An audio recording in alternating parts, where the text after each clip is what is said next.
Բարև ձեզ հարգելի գործընկերներ, ուրախ եմ ձեզ տեսնելու համար։ Այսօրվա մեր հանդիպման առիթը հետևյալն է, մենք հրավիրել ենք Հայաստանում ամենաշատ աշխատատեղեր ստեղծած եւ ունեցող ընկերությունների ներկայացուցիչներին, ոմանք սեփականատերեր եւ կառավարիչներ, տնօրեններ, եւ ես նախ ուզում եմ շնորհակալություն հայտնել այդ գործառույթի համար, որը դուք իրականացնում եք, նաեւ այն պատճառով, որ ընկերությունները հիմնականում ես կարող եմ 2018 թվականից մինչև օրս ասել, արձագանքող են եղել եւ շարունակում են արձագանքող լինել կառավարության քաղաքականություններին, որտեղ հիմա մեր հիմնական ասելիքներից եւ ճիշտն ասած ընդգծումներից մեկն այն է, որ 2018 թվականից ի վեր Հայաստանում 288,000 աշխատատեղ է ստեղծվել,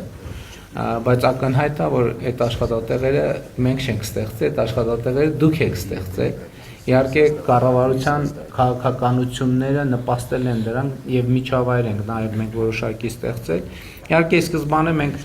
շատ կենտրոնացած էինք այն հարցի վրա, թե ինչքան աշխատատեղ ստվերից պարզապես դուրս է եկել, ինչքան է զրոյից ստեղծվել, բայց հետո հասկացանք, որ այդ խոսակցությունը շատ խճճող է եւ այն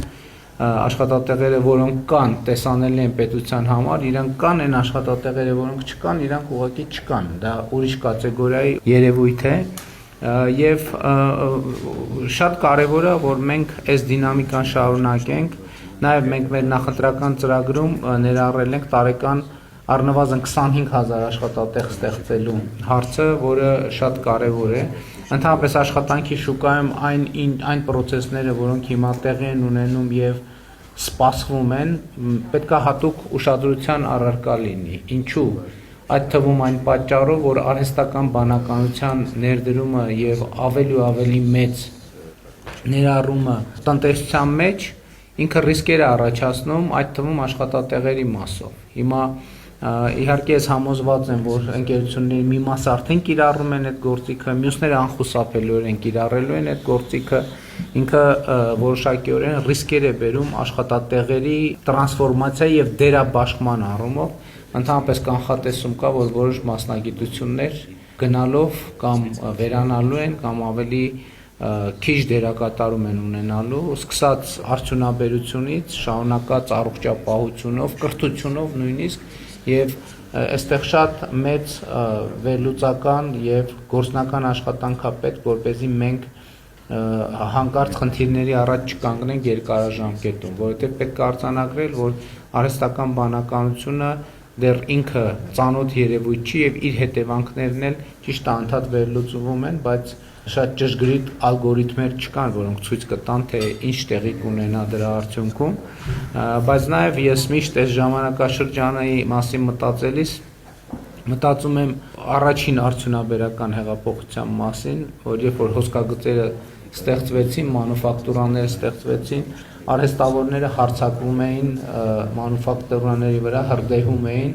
մի հարցադրման ներքո, եթե այսպեսին է լինելու աշխատանքը, մենք ինչով ենք զբաղվելու եւ ինչով ենք ապրելու։ Իհարկե հարցը այդ պահին ուներ իր հստակ հիմնավորումը, բայց հետո այլ բան տեղի ունեցավ։ Մարդկային հսկայական ներուժ իրոք ազատվեց եւ մարդկային հսկայական ներուժը, որ նախկինում մտածելու ժամանակ չուներ, սկսեց մտածել եւ արդյունքում տեղի ունեցան այն տեխնոլոգիական ճեղքումները, որոնք մենք այսօր ես պատկերավոր ասած ասում եմ մարդը արհեստանոցից կտրվեց եւ սկսեց մտածել եւ ստեղծեց տիեզերանավ եւ թռավ տիեզեր։ Եվ այս առումով ես կարծում եմ, որ արհեստական բանականությունը նույնպես այդ էֆեկտն է ունենալու եւ մենք պետք է հասկանանք ինչ ունենք անելու, ինչ ուղղություններում պետք է համագործակցենք, որպեսզի կարողանանք աշխատաշուկայի ճիշտ տրանսֆորմացիան ապահովել, որպեսզի այն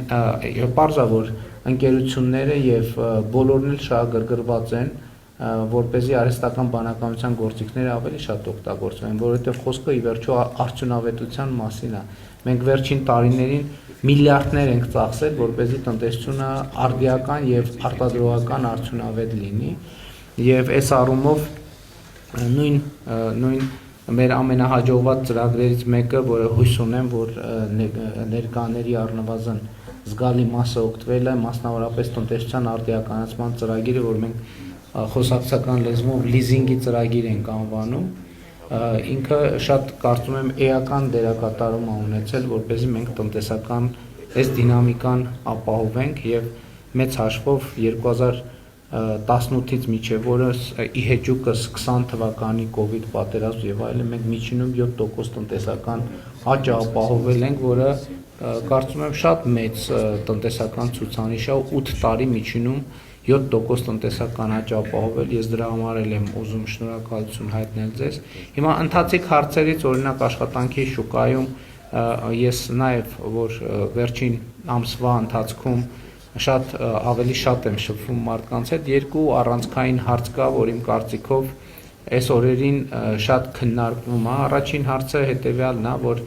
այն մարդիկ, ովքեր այսպես սահմանային աշխատավարձ ունեն կապված առողջության ապահովագրության շահառու դառնալու հետ, իրանք այդ խնդիրը շատ բարձրացնում են, ասենք 200,000 եւ ավել դրամ աշխատավարձ ստացողներն են, որ առողջության ապահովագրության են,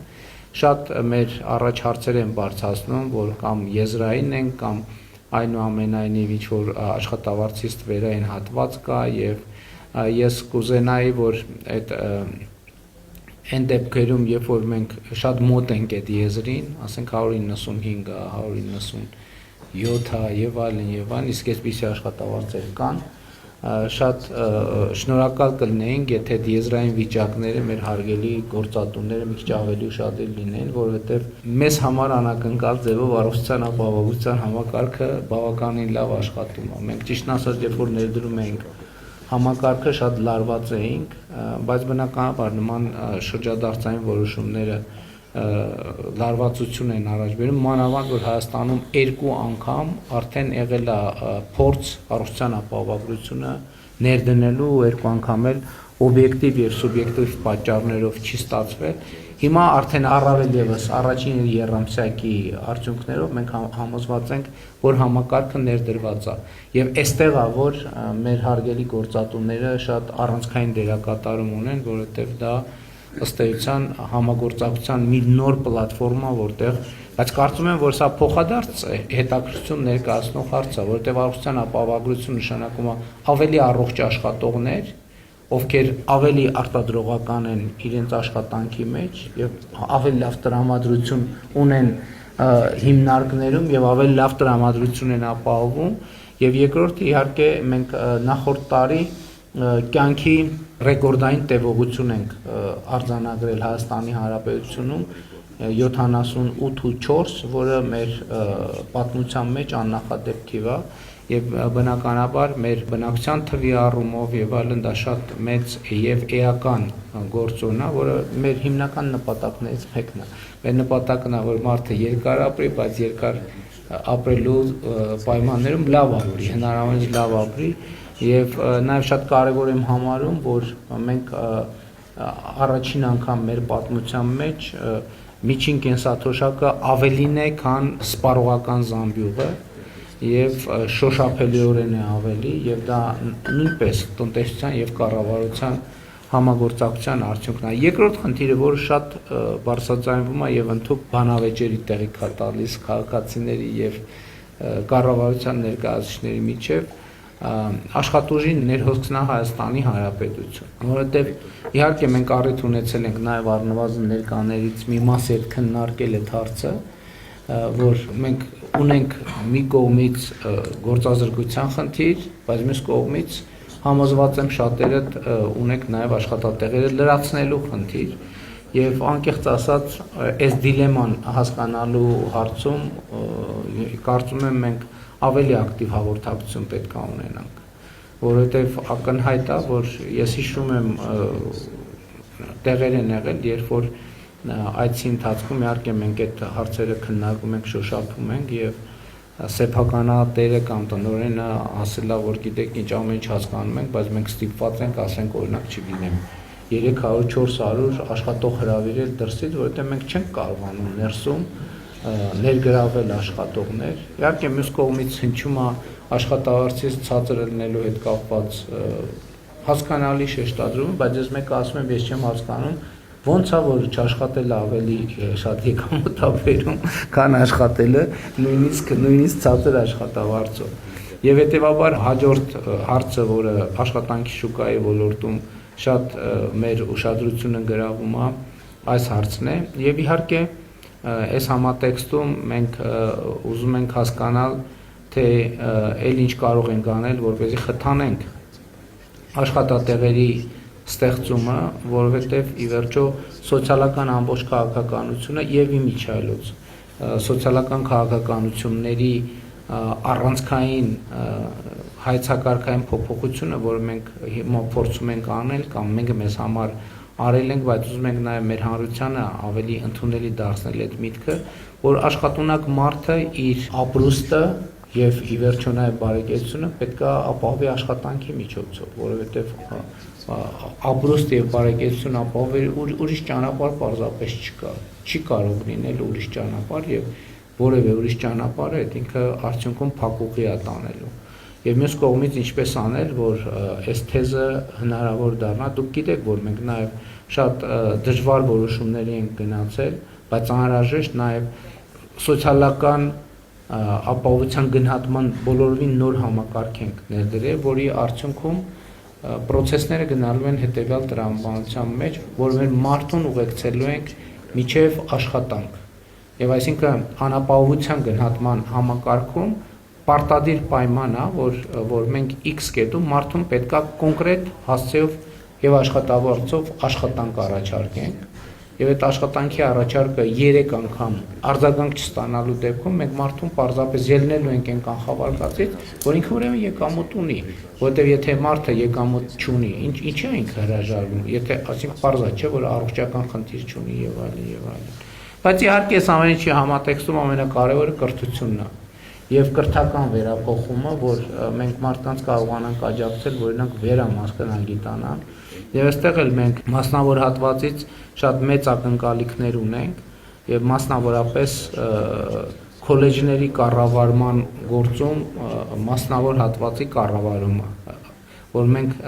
մասնավոր հատվածում իհարկե կան քոլեջներ, որոնք աշխատում են եւ լավ են տարբեր անուններով, հա, երբեմն ակադեմիա կոչվում, երբեմն դպրոց է կոչվում, ես նկատի ունեմ, որ մասնագիտությունն է հաղորդում մարդկանց, այնպիսին, որը շատ կոնկրետ հասցեով կապված է աշխատանքի շուկայի հետ։ Որտեղ սա էդ էլ է բան, կրթական երկու կոնցեպտ է, որը երկուսն էլ որոշակի համակարգում ունի իր տրամաբանությունը։ Կոնցեպտից մեկն այն է, որ ես կրթություն եմ ստանում, որպեսզի ստանամ որակավորում, որը նորմալ է, բայց այն կոնցեպտը, որ ես նկատի ունեմ եւ որի հետ կապված մասնավոր հատվածի աջակցությունը շատ կարեւոր է եւ համագործակցությունը, որ ես կրթություն եմ ստանում, որ կոնկրետ տեղում ընդունվեմ աշխատանքի։ Եվ այս պրակտիկան իմիջիայլոց շատ է կիրառվել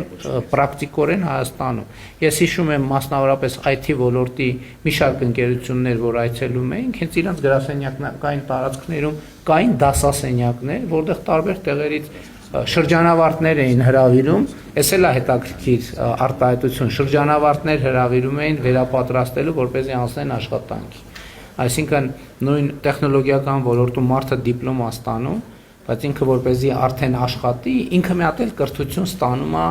ընկերությունում, ինչը էլի կարծում եմ այս երկրորդ կոնցեպտի բացակայության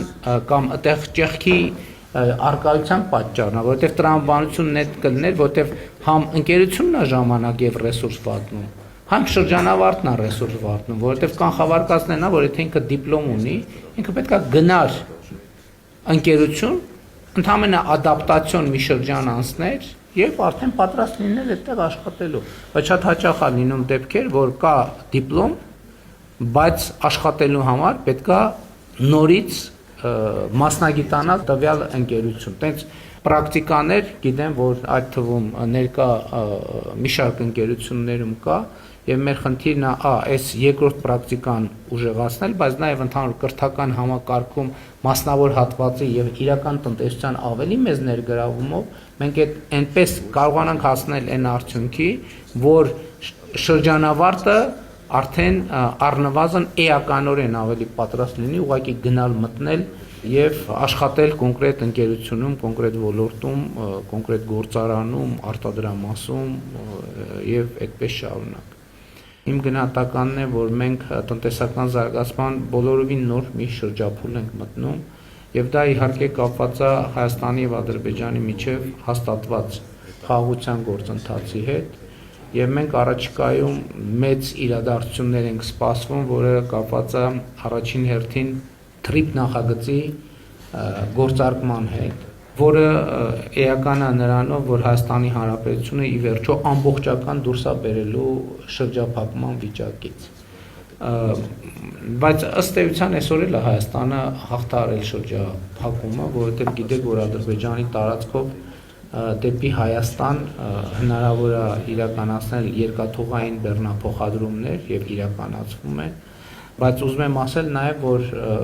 քաղաքական հստակ հանձնառություններն է, որ այդ թվում արտահանումները հնարավոր իրականացնել երկաթուղով, իհարկե Վրաստանի տարածքով մինչև մենք Ադրբեջանի հետ առաջին հերթին TRIP նախագծի շրջանակներում երկաթուղին կբացենք եւ սա շատ կարեւոր է եւ ուզում եմ ասել, որ պայմանավորվածությունը քաղաքական հետեւյալն է, որ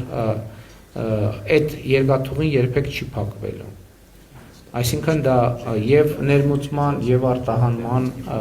հուսալի ուղի է, բայց ես ինչքան հասկանում եմ, մենք դեռ արտահանման համար առանձնապես երկաթուղին չենք օգտագործում, որովհետեւ դե պարզ է, որ 30 տարվա լոգիստիկ շղթաներ են աշխատել, իրանք վերափոխելու համար նախ պետքա վստահություն, մարդիկ պետք է հասկանան, որ ասվում է ինչքանով է տևական, հուսալի։ Եվ երկրորդն է իհարկե լոգիստիկ շղթաները պետքա փոխվեն, որովհետև ուրիշ բան է, որ բեռնատարի տրամաբանության են մտածում, ուրիշ բան է, երբ որ վագոնի տրամաբանության են մտածում։ Ես իհարկե շատ գիտելիքներ չունեմ այդ ոլորտում, բայց ակնհայտ է, որ այդտեղ որոշակի պլանավորման եւ իրագործման հետ կապված վերափոխումներ պետք է արվեն։ Տեսեք 2018 թվականից մինչև օրս մեր իրական գնահատականներով մեր համախառն ներքին արդյունքը 53%-ի աճ է ունեցել։ Այսինքն 25 թվի արդյունքներով, 26 թվի արդյունքներով իհարկե 53%-ի համախառն ներքին արդյունքի իրական նոմինալ աճը ավելին է, կրկնապատիկ է, բայց նոմինալ աճով մենք չենք առաջնորդվում։ Եվ կարծում եմ, որ մեր տնտեսությունը եկել է հասել մի կետի, որտեղ արդեն բիզնես, պետություն, աշխատող, գործատու հարաբերությունները պետք է տեղափոխվեն, զարգանան արդեն հաջորդ հարկի վրա պետք է լինեն եւ սա նաեւ շատ լավ առիթ է, որպեսզի մենք նաեւ այդ հարցերը ձեզ հետ քննարկելու եւ ձեր նկատառումները լսելու հնարավորություն ունենաք եւ ամփոփելով իմ բացման խոսքը եւս մեկ անգամ ուզում եմ շնորհակալություն հայտնել բոլորիդ մեր երկրում տեղի ունեցած այս փոփոխությունների համար այդ թվում, որովհետեւ իսկապես կան ոլորտներ եւ կան ընկերություններ, որոնց դերը Հայաստանի Հանրապետությունում դժվար է գերագնահատել եւ շատ կարեւոր է, որ այդ ընկերությունները նաեւ որոշակի նոր մենթալիտետ, նոր մտածողություն, նոր կուլտուրա են բերում նաեւ Հայաստանի Հանրապետություն, ինչը իրականում ամենակարևոր կապիտալն է, որը նոր տարածքներ է բացում գործունեության նոր ոլորտներ մտնելու, նոր դաշտեր մտնելու համար, որը մեզ համար անծանոթ է եղել։ Այսինքն դա ճանապարհ է, որը մենք անցնում ենք, եթե ճանապարհը հաջող է անցնում, նոր տեսադաշտեր եւ նոր հնարավորություններ են բացվում։ Ես համարում եմ, որ Հայաստանի Հանրապետությունը այսօր իր առաջ ունի հորիզոններ, որը ընդհանրապես պատմության ընթացքում չի ունեցել։ Հայաստանը իր պատմության ընթացքում չի ունեցել այսպիսի աննախադեպ հնարավորությունների ժամանակաշրջանը, բայց միշտ նաև այդ եմ ասում, որ գոլային իրավիճակը դեռևս գոլ չի։ Այսինքն կարող լինի եւ դինում է այդպես, որ խաղի ընթացքում ունեն տասնյակ գոլային հնարավորություններ եւ լավագույն արդյունքը այս դեպքում, որը եթե չի իրացվում, ոչ ոքին այդ մեծ հավանականությամբ արդյունքում այդ գոլային իրավիճակները չիրացրած թիմերը հասնում են պարտության եւ մենք ողջևորված լինելով նրանով, ինչին այսօր մենք հասել ենք, այդ թվում մեր մտածողության եւ դիտանկյունների փոփոխության արդյունքում մենք հասկանում ենք նաեւ, որ գոլային իրավիճակները պետքա կարողանալ ստեղծել, բայց պետքա նաեւ իրացնել, որովհետեւ առանց դրանց իրացման էական չի։ Այսինքն համարյա գոլ չկա։ Այսինքն կա համարյա գոլ, բայց մեկը դա հաշվի մեջ որոշի բան չի փոխում։ Դա ընդհանրապես բերում է հիասթափություն եւ իմ հիմնական ուղերձը այն է, որ մենք գոլային իրավիճակը ստեղծել ենք, այդ թվում մեր տնտեսության համար մեզ հարկավոր է կարողանալ այդ իրավիճակը շարունակական անդադ օգտագործել, ակնհայտ է, որ կառավարությունը առանց տնտեսության մեջ առանցքային դերակատարում ունեցողների եւ ընդհանրապես առանց տնտեսության իրական հատվածի դա չի կարող անել եւ ընդհանրապես այսօր շնորհակալություն հայտնելուց բացի ես ուզում եմ բոլորիդ ուշադրությունը հրավիրել այս իրավիճակի վրա եւ սա է ըստ էության իմ հիմնական ուղերձը։ Կրկին շնորհակալ եմ, որ մեր հրավերը ընդունել եք եւ այս խոսակցության հնարավորություն ընձեռել եք։ Շնորհակալ եմ։